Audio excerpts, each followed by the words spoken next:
हाँ। कई बार तो ओशो ने भी बोला है कि मैं साहब इस्लाम पे जो है वो ज्यादा इसलिए नहीं बोलता हूँ क्योंकि क्योंकि तुम्हारे निपटारे हो जाएंगे। और ये जो वीडियो हम बना रहे हैं ये हम ओपनली जो बोल रहे हैं, तो हमें पता है कि इसमें खतरा हो सकता है, बहुत खतरनाक खतरा हो सकता है चीजों का, है ना।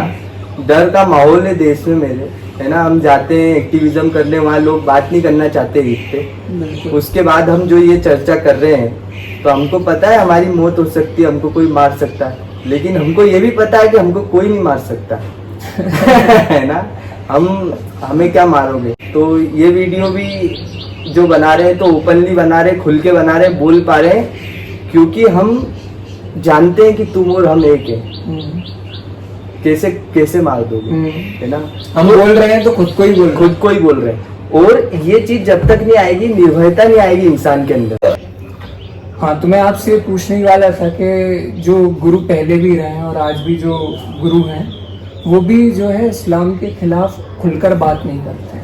जितनी सनातन पर चर्चा हो जाती है उतनी खुलकर चर्चा इस्लाम पर नहीं होती, क्योंकि वो भी कहीं ना कहीं ये बोलते हैं कि पहले आप हमारे हाथ मजबूत कीजिए उसके बाद हम बोलेंगे।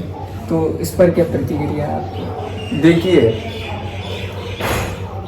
कबीरदास जी ने क्या पहले ये बोला था कि पहले मेरे हाथ मजबूत करो उसके बाद मैं सच बोलना शुरू करूंगा? वो तो नंगा सच बोलते थे मस्जिद के सामने खड़े होकर, है ना, कट्टर मुसलमानों के बीच में, कि कंकर पत्थर जोड़ के मस्जिद ली बना, उस पे चढ़ के तुम बांग दे रहे हो कि तुम्हारा खुदा भेड़ा हो गया। इस तरह की बात वो करते थे। तो कितनी खतरनाक बात है। आज भी अगर ये बात अगर कोई करे मन से तो सर तन से जुदा का उसका फरमान जारी हो जाए। और वो भी बहुत पिटे हैं। हाँ बिल्कुल। और उनको कितना पीटा गया है, मारा गया है। क्या उन्होंने पहले अपने हाथ मजबूत कराए थे सच बोलने से पहले?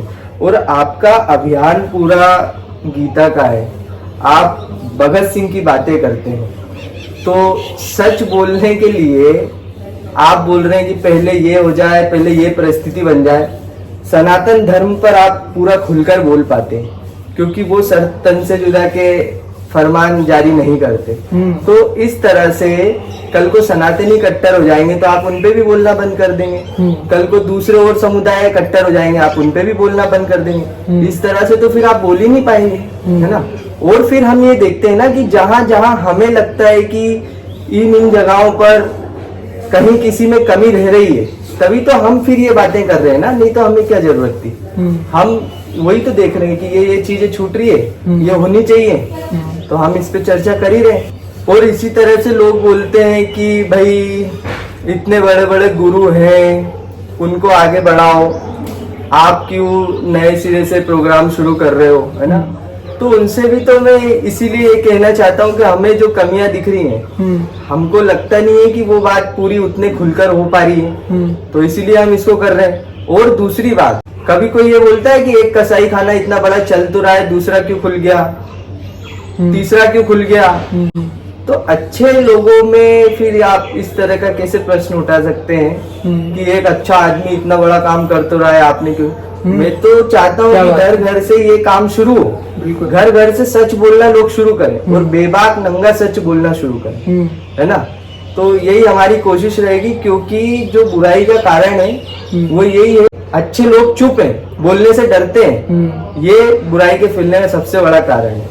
मतलब गुरु अगर आधा सच बोलेगा तो फिर उनको फॉलो करने वाले भी आधा सच बोलेंगे, है ना। तो हम चाहते हैं कि कबीरदास जी जैसे गुरु हो, जो खुल के बोले, और बिल्कुल बोलना चाहिए इस पर।